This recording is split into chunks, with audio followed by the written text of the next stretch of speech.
I'm Dean Newland, and welcome to the Business of Intuition, where I coach, facilitate, train, and speak on the hard science and meaningful experience of intuitive leadership in business, so you can make better decisions, forge real connections, and creatively solve problems to amplify your impact and simplify your life. Welcome to the Business of Intuition. I remember the scene pretty well. We had about 10 people sitting around a large round table. We were in Beijing, China.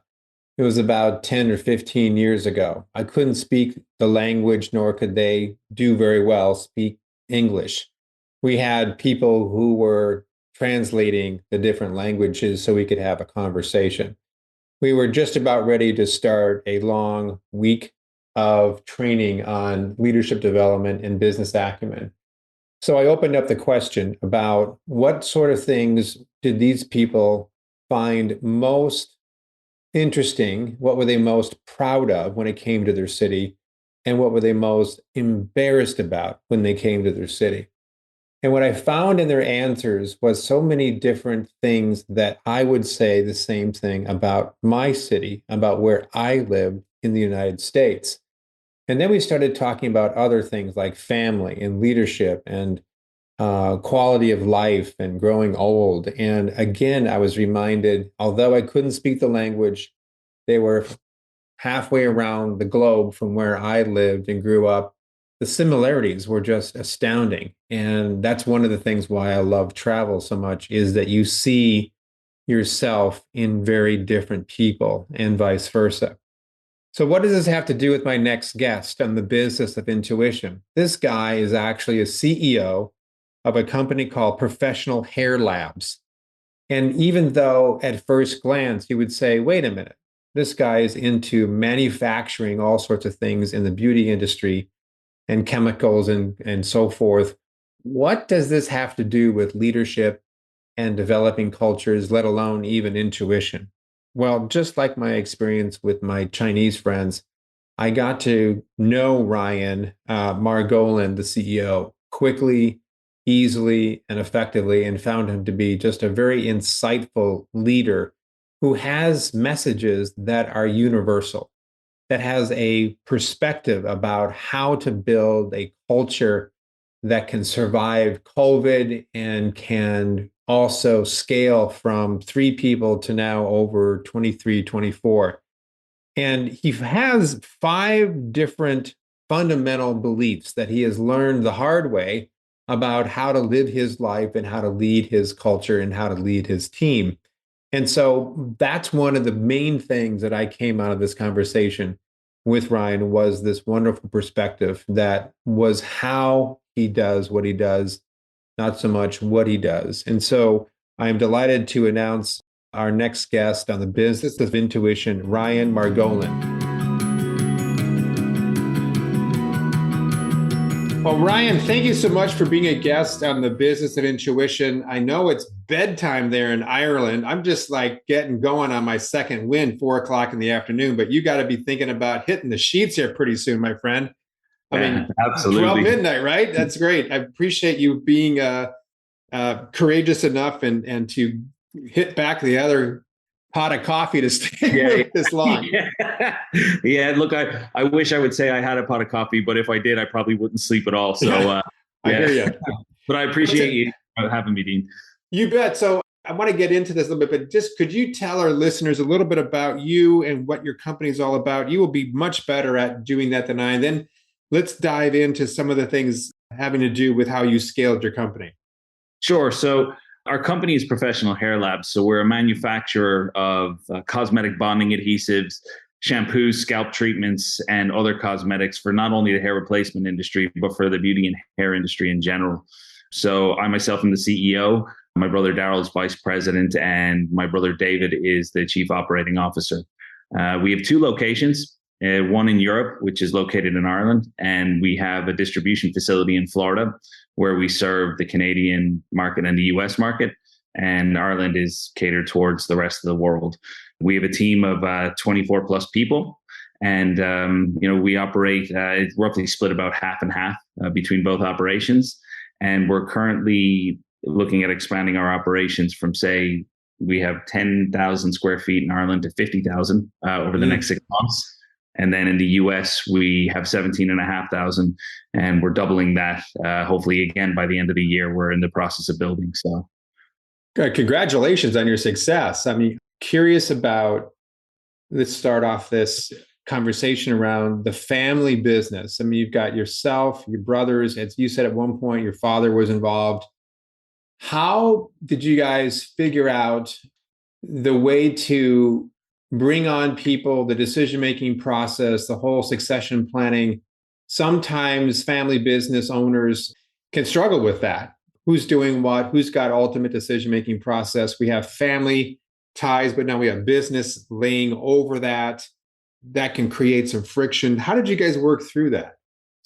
Yeah, it was a big learning curve for us. So at the very beginning, when the three, myself and my two brothers were involved in the business, the one thing we've always had going for us is that, we focus very heavily on improving our communication skills.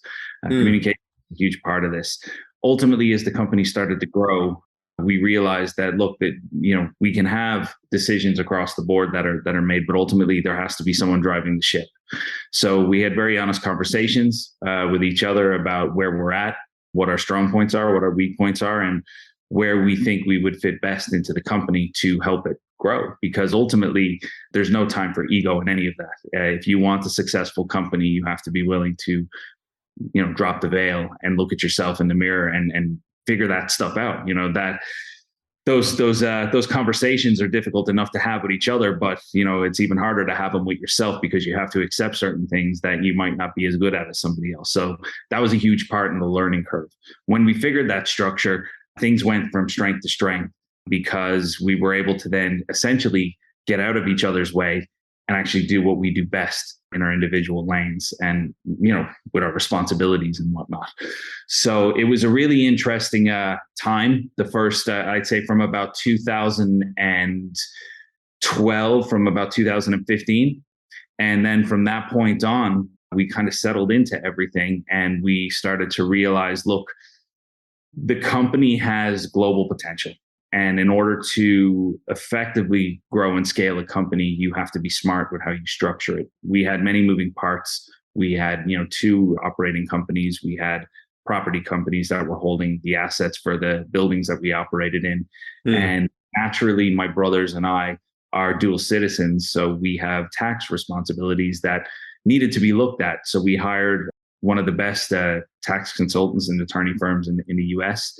And we did the same here on the European side, and put a structure together that would allow us to make sure we're running as efficiently as possible. And we can invest essentially all of our profits back into the company to make sure it continues to move forward. Got it. So if we go back to the beginning that you were describing, the communication needs for your family to decide the structure and figure out exactly who's going to do what, decision making and so forth. I always remember a conversation I had with a CEO of another company, family owned, and he was bringing his kids on board. And he said, I really think that that's the best structure, to have your family involved. And I said, well, why is that? He says, because you already have that trust. You already have that relationship. The problem that he kind of ran into was that those family members became sort of sacred cows. They were looked upon and treated differently than everybody else. Certain decisions, certain preferences, and even just the water cooler conversation. Well, that's a family member, How would you describe the culture in your company relative to non-family and family, and how they either see themselves as being different or the same? Yeah. So we would see ourselves as being the same. There's not a single job that's done inside of this company right now that either myself or my two brothers haven't done to start it off, or that we haven't trained somebody to do, even recently.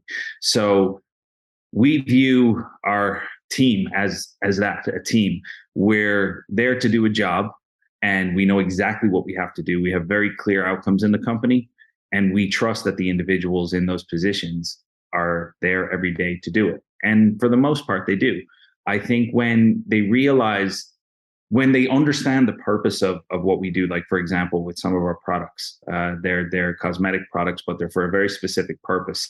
And when they realize the impact that they have on people's lives, it really makes them understand that what they do on a daily basis affects everything from the moment the product gets put into a bottle to the packaging to the shipping and everything.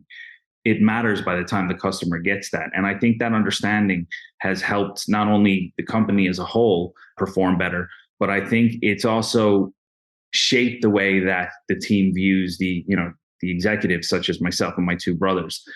It's very rare that we would run into a challenge with somebody on the team. And if there's an open line of communication to solve it, because we don't want, as you said, those water cooler conversations. We don't want those conversations to be spreading across the company. It's like, if there's an issue, we communicate it and we solve it. So we wouldn't view, to answer your question quite simply, we wouldn't view ourselves any differently than the rest of the team, because we would still roll up our sleeves and do what had to be done. So that's great. I like what you just said about getting into the trenches with them, and everybody understands that you understand every part of the business because you've done it. And that obviously provides you tremendous credibility with the employees. I guess to dig a little bit further into this, would you hold a family member accountable to the same standards you would hold a non-family member? Meaning, if somebody on your family was not performing appropriately, they would be, I don't know, held accountable in the same way that a non-family member was. And has that happened yet? Have you run into that yet? And tell us about how you did it. Yeah, so I think one thing that has to be very clear when you're operating in any type of business, but more importantly, a familiar business, naturally there has to be an operating agreement in place. There has to be, clear-cut boundaries and rules for performance, for everything, for, buyouts, whatever it may be, simply to hold each other accountable. In terms of performance, we hold each other accountable every day. There's times where somebody might drop the ball. One of us might drop the ball, and it's like, listen, I really need that. And we are held accountable. We have board meetings every week where we discuss challenges, we discuss the positives, we discuss the numbers, we discuss where we're at in terms of our quarterly planning and what those tasks involved and what percentage of those is done. So we are always holding each other accountable, because at the end of the day, I don't really think there's truly anyone that can run on their own all the time without having some sort of accountability. There has to be some set of boundaries that people have to operate in, because they know that if they get a bit too complacent, or their tasks don't get completed in the time they needed to be completed, it puts everyone back. So we would hold each other accountable to a high standard. So right now it's you and your two brothers. Correct. Is that, in a sense, the ELT, the management team, or are there others at that same level of voting authority that the two or three of you have?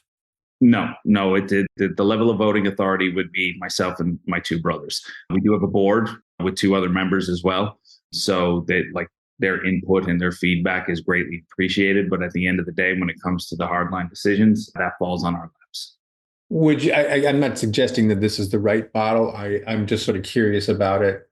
I've worked with another large $9 billion construction company that has a similar type of structure, where it's primarily family and a few other quote unquote owners who, in a sense, they're the ones who make the final decisions on most things. I wonder if, as you guys grow, and I'm assuming that you intend to, your little introduction indicated that there was certainly that in the pipeline. Would you ever envision a situation where the management team would include non-family members? Or do you always think that no matter what, based on our charter, based on our tax structure, all the things that you just described, as large as we ever get, we will always have the three of us, and maybe your father, if he's involved still, to be the final say in all decisions, or in important decisions? Yeah, well, right now, the best answer I can give to that is, moving forward, we would aim to keep it as the three of us. Okay. Absolutely. Okay. Now, we do align very well with, a lot of consultants that we work with, in terms of, like, if there's decisions that have to be made, And, look, there's sometimes where you're a little bit out of your comfort zone. That's all part of the learning curve. We would have people there to lean on, but ultimately we built it this far as a collective, and we would like to keep it that way. Now, you could ask me that in 5 years' time, and I might have a different. Yeah, but for because now, that's my position on it. So you're no longer a small startup, hypothetically working out of a garage. You've got a real company going, right? You got two different locations, maybe a third, two different countries and structures. You're getting into the big time.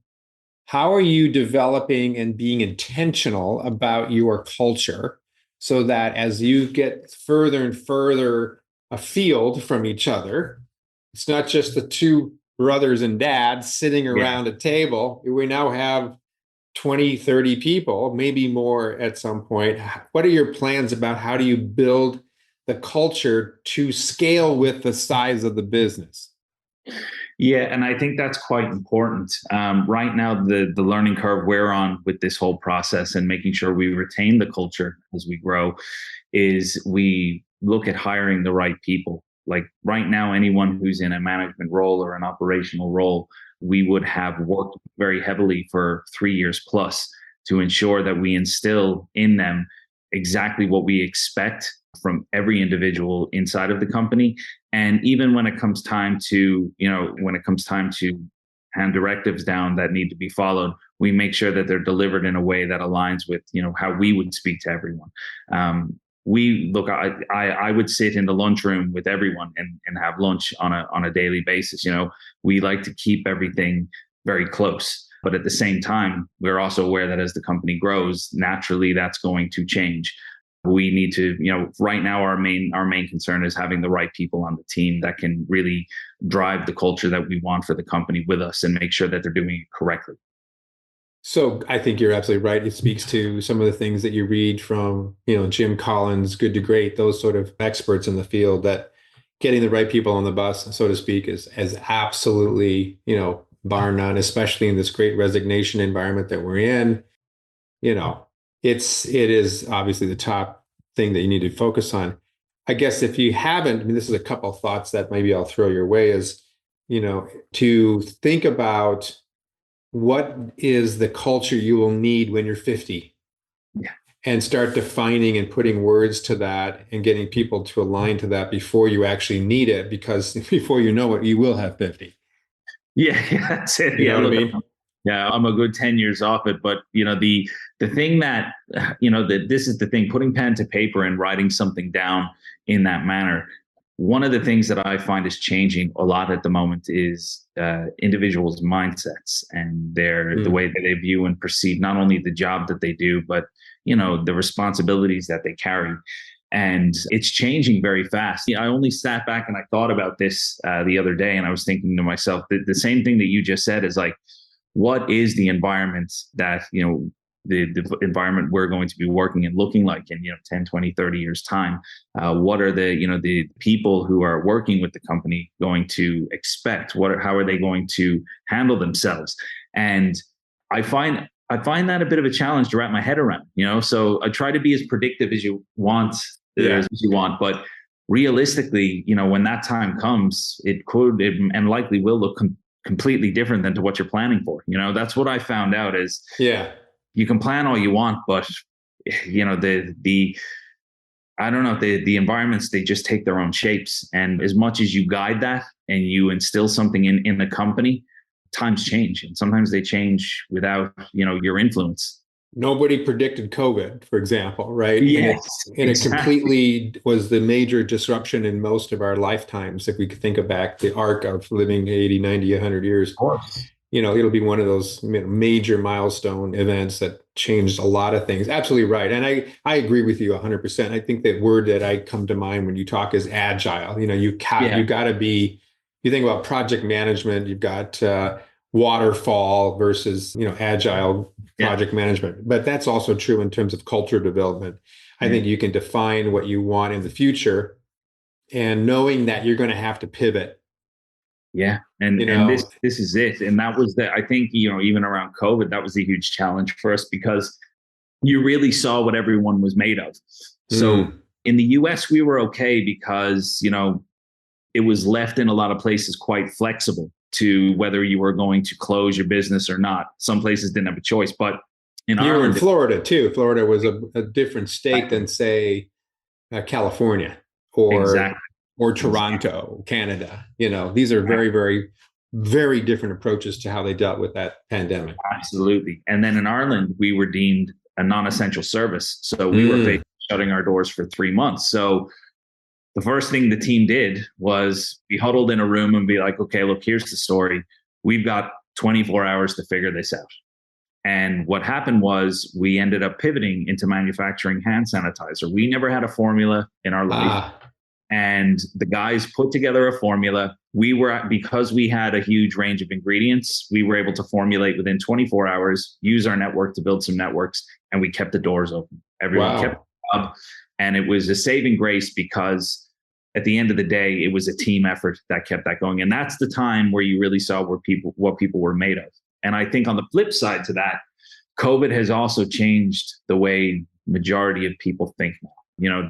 Some people have realized that, life isn't all about go, go, go. And it's forced a lot of people to take their foot off the pedal and reflect and see what's really, truly important to them.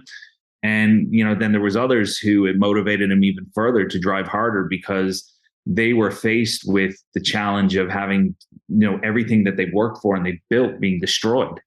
So it's, it was it was really polarized, for a lot of people. And I think, coming out of this side of it now, when you look at, even individuals who are looking for work or looking for jobs, it's just a different way of life now. And, look, we have to adapt to that. So define the difference between the average employee that you are looking for now versus what you were looking for pre-pandemic. What's the mindset difference? I think it's hunger. It's the hunger to realize that there's opportunities there. And it's, I would sooner, for me personally, and I've conducted quite a lot of interviews around, director level roles that we were hiring for. And I would sooner look at someone with less experience who's hungry, because you know what, they're you can teach them, you can train them, they can adapt to the way that you do things, and they're open-minded. And I think that is the difference. It really comes down to mindset. It's the difference in mindset between, the mindset is the difference between, are you just going to stay in the same place, or are you really going to truly achieve what you can and realize your full potential? And what I found. Go ahead. Sorry. No, go ahead, please. Sorry. No, what I found through COVID is that it lit a fire under our team to realize, look, I've got the thought process and I've got the mindset to get stuck in here and actually do something, valuable to not only the company, but for myself to show what I'm capable of. And that is really the strength of the team that we are looking at building. We have a good management team. We have a really good management team, and we focus everything that we have into the internal training of everyone, and it's trained down very well. If we somehow manage to keep that together, I think we're going to be in a good place, but time will tell. I love what you said about the mindset. So it sounds like I could paraphrase, and you didn't say this, but I'm wondering if you're saying is that you're now focused on finding hungry, metaphorically speaking, people. When it comes to who you're looking for. You would rather train somebody in a position that they don't necessarily have the perfect skills at, but that would be trumped by that hunger that you just described. And I've been talking to my team about this too.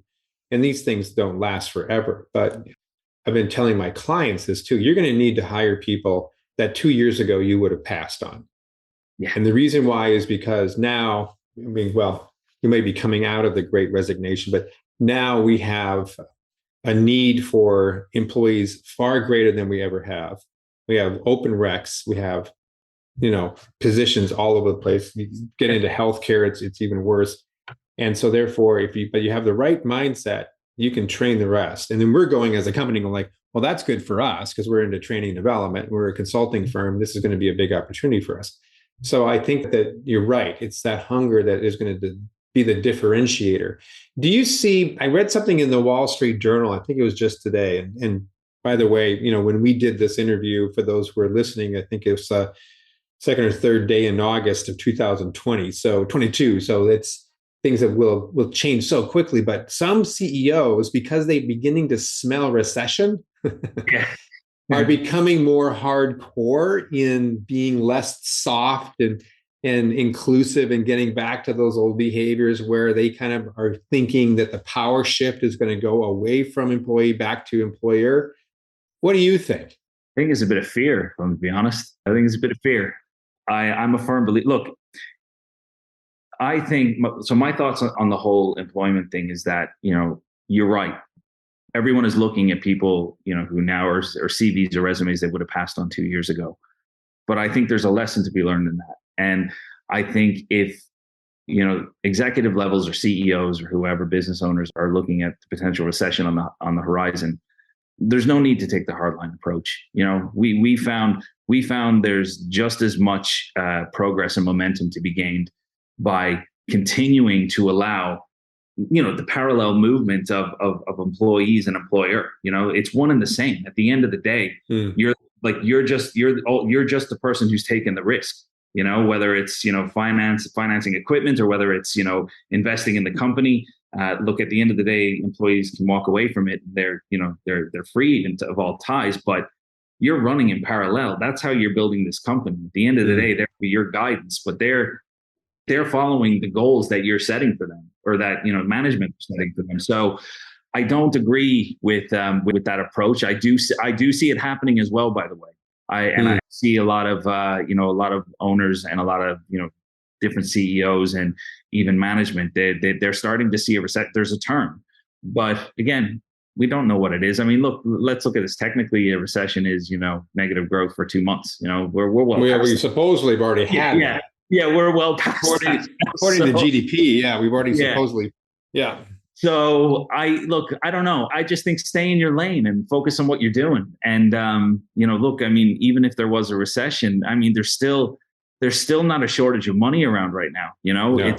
I know inflation has been putting a strain on things, but at the end of the day, there's no shortage of money, and the world is a big place, and there's still so much opportunity.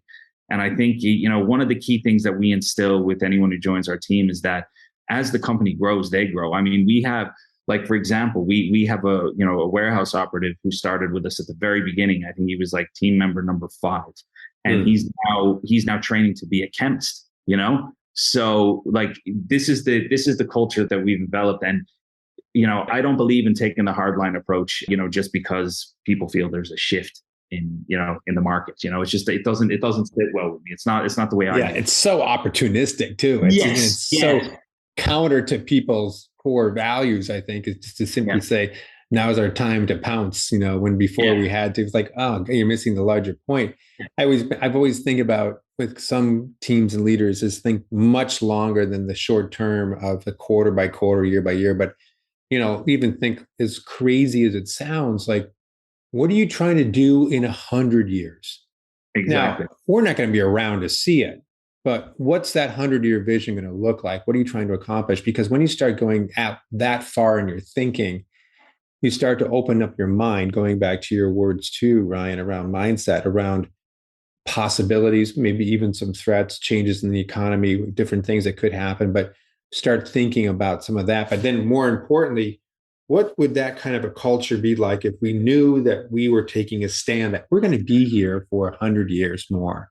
Yeah. Now, what does that say to your stakeholders, your employees, your boards of directors, all the people you engage with, your community, your customers? Yeah, like, your community, especially, because on a local level, that's the stuff that matters. Because if you're, as you grow and become a larger employer in a local area, you become the go-to company, because everyone is like, look, I've been here for X amount of years, and this is the way I've been treated.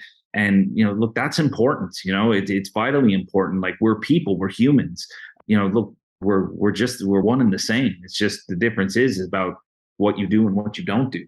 I like you, Ryan. I wish we could go out and have a pint somewhere. Yeah. Well, look, if you're in the area, if ever in Ireland, I'll come and see you. Yeah. It's Absolutely. Funny how I love this podcast, because I've just created so many friendships over the years. It's been so much fun.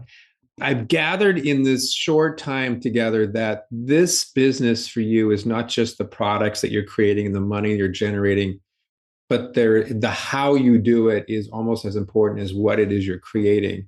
It's this Yeah. culture, it's the people, it's the leadership, it's getting the right people on the bus.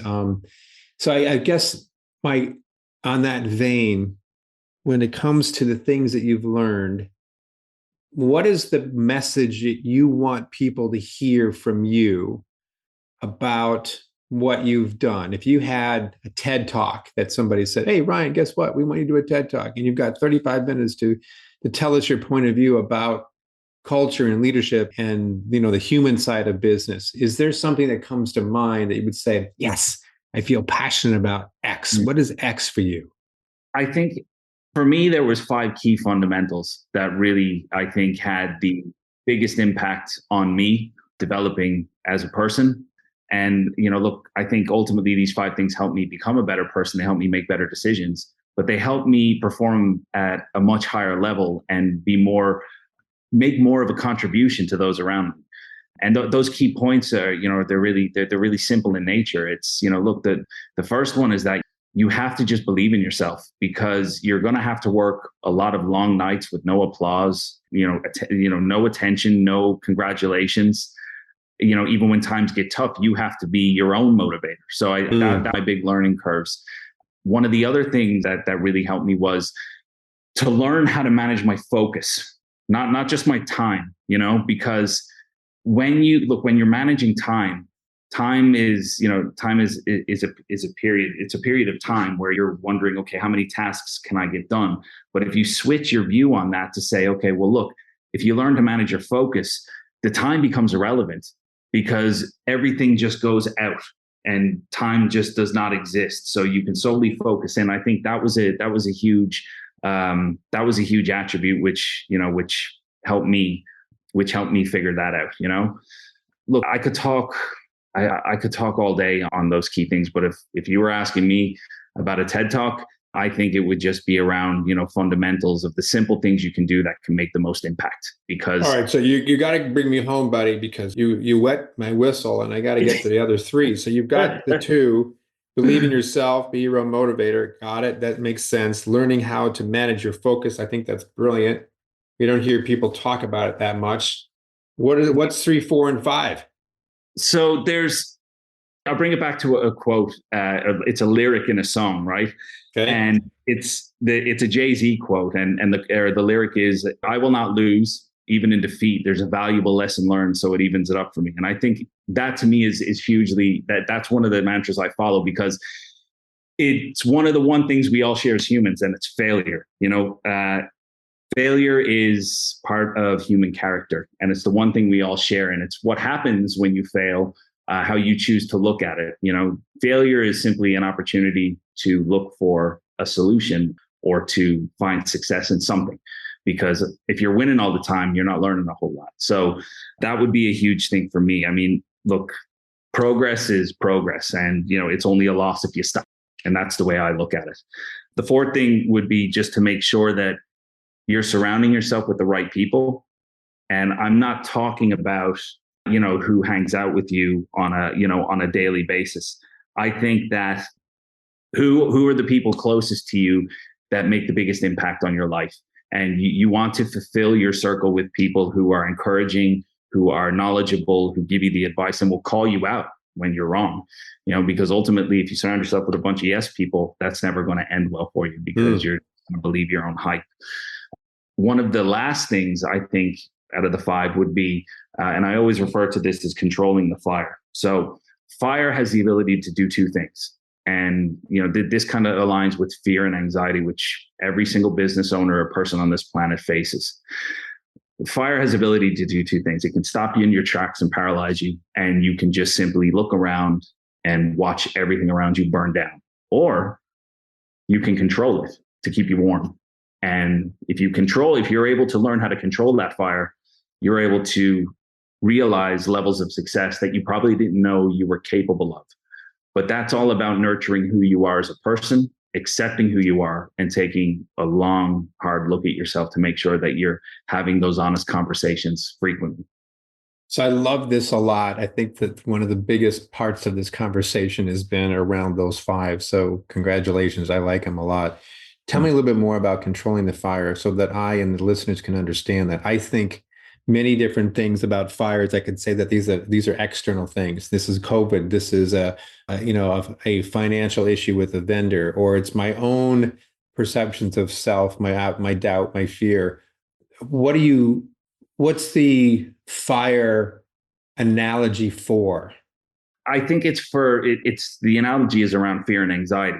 So if you Okay. think what is it, like 200 over 200 million people on the planet suffer from anxiety, and if I'm not Mhm. mistaken, the statistic is 40 million of those alone live in the USA. So I mean that's a lot of people every day walking around lost with no real direction and fearful to make a move in case they get it wrong. So Mm. the analogy for fire is fear and anxiety, and if you can learn Okay.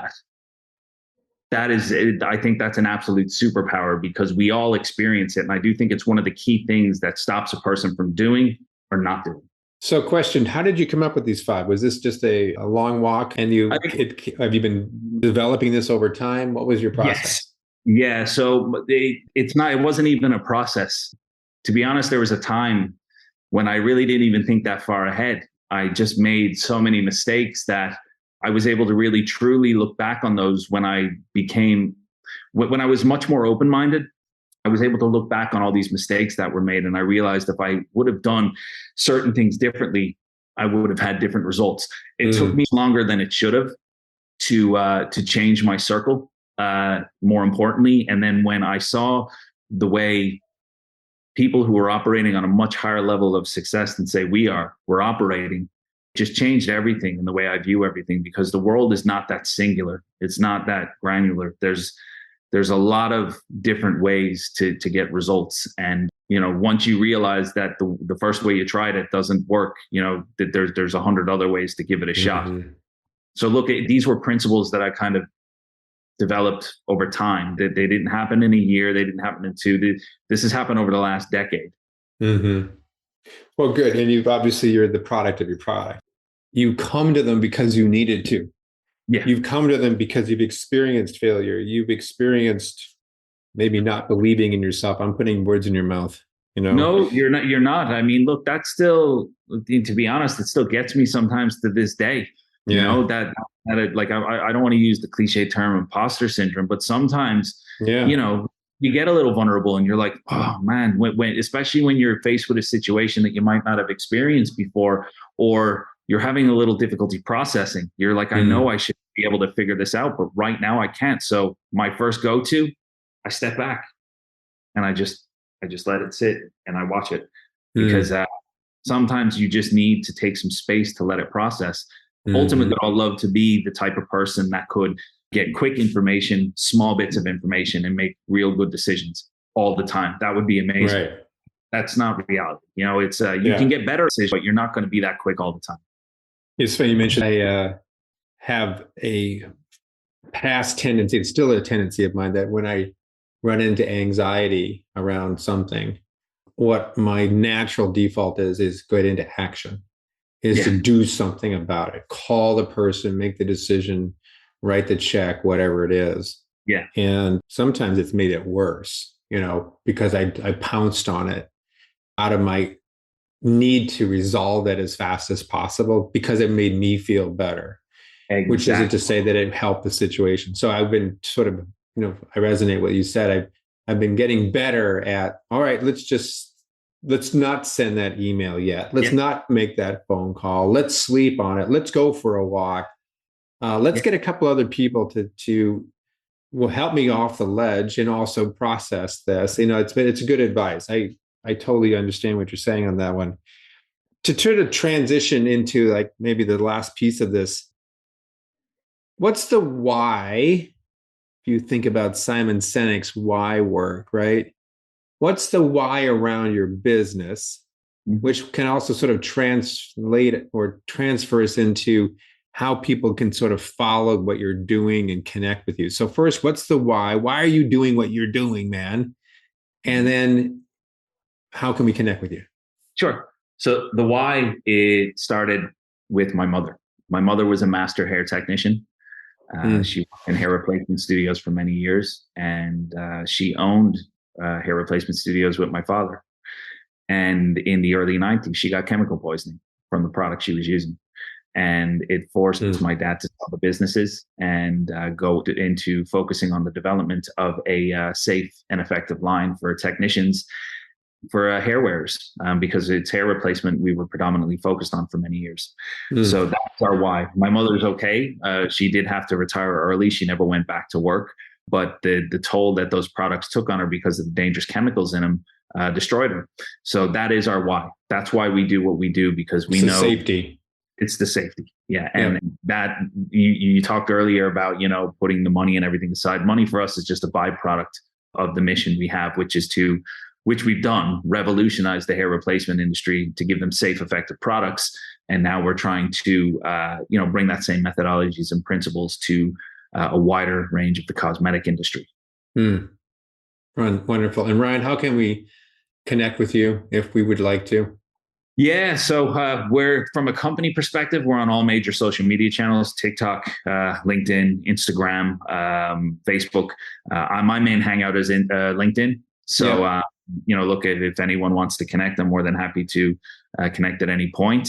And then our website is prohairlabs.com. So there's multiple touch points there. Ryan, I really enjoyed this. I really have. I wasn't sure, you never know when you walk into these things, but you've been a delightful guy to get to know. And thanks for staying up until 12:38 tomorrow morning to have this conversation. It's time to go to bed, man. Yeah, no, look, I got a little bit more to do, but I'm getting there, I'm getting there. That's great. Well, thanks for your time, my friend. No, I appreciate it, Dean. It's been an absolute pleasure, and thanks for having me. You bet. Thank you for listening to The Business of Intuition. If you enjoyed the show, please subscribe, rate, and review on Apple Podcasts, Google, Spotify, or wherever you get your podcasts. If you'd like to learn more about Dean or Mission Facilitators Leadership, go to mfileadership.com. That's mfileadership.com.